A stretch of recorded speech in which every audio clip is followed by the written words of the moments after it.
Those are my parents, my father and my mother. My mother is carrying my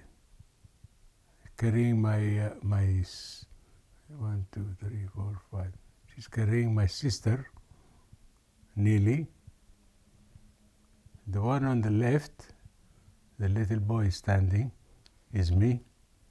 This photo was taken on the roof of our house in Aden, and what you see in the picture is me and my brother Simon.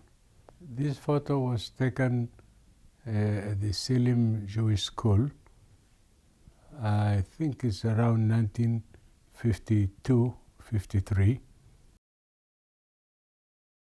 During the weekday, I used to go in the morning, and for the evening prayers, I used to go to another synagogue, which is actually behind our house, in the next street, but behind our house, which was called Al-Farhi. Go the prayer maybe finish 5, quarter past 5. And then a small group of my friends, we used to go to the seaside in an area called Steamer Point. And on the beach, we used to play football for about an hour or so. Then we used to go in for a swim. And here we go out, dress up, and go back home. Or those who work, they used to go back to work. In Aden, I see the riots, they don't worsen into different stages, you know. It just happens, you know. Yeah, the 1947 riot, it just came about, well, for us suddenly, but the reasons is the establishment of the State of Israel. Yeah. The British Army there in Aden, they sent in soldiers, but they were like they were Arab soldiers, you know. I think from the protectorates, they were trained by the British Army. They were called the Aden Protectorate Levy, APL. So they sent in the APL to quell the disturbance, yeah. But little did they know that they turned their guns onto the Jewish people. And they killed a number of, until eventually the British forces in Aden, they intervened. They came in as well.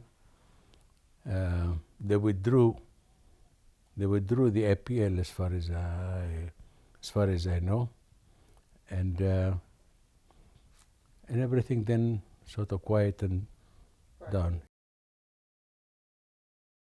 I realized that I want to get out of Aden in the early 66, but it was 1965.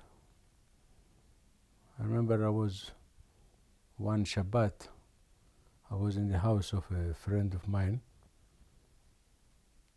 and then suddenly there was a large crowd of Arabs screaming and breaking things and all that.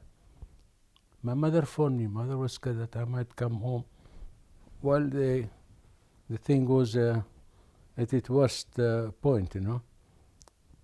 So she phoned to my friend's house, and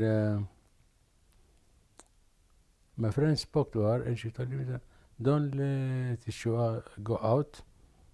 There's a lot of trouble, particularly down where I lived. She said they even burnt his car. When I went home, it was completely all black, you know. And really from then on, I thought to myself, no, I want to go. I want to go to London. I miss it. I miss it.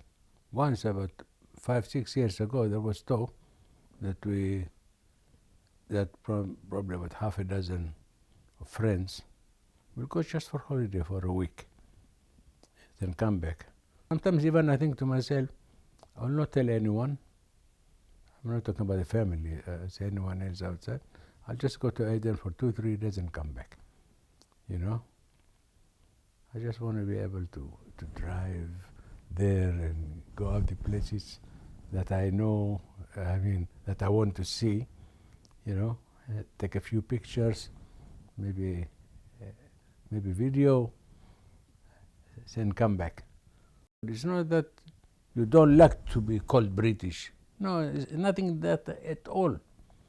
It's just because I was born in Aden, I grew up in Aden, I lived in Aden, I like Aden, I like the life in Aden. Where are you from? I'm from Aden. You know, there's no shame to say I'm from Aden, as there is no shame for someone else to say I'm from London. So like if they ask me, where are you from? I'm from Aden. Nowadays I tell people, especially English people, I say I'm from Yemen, because a lot of them don't even know where Aden is.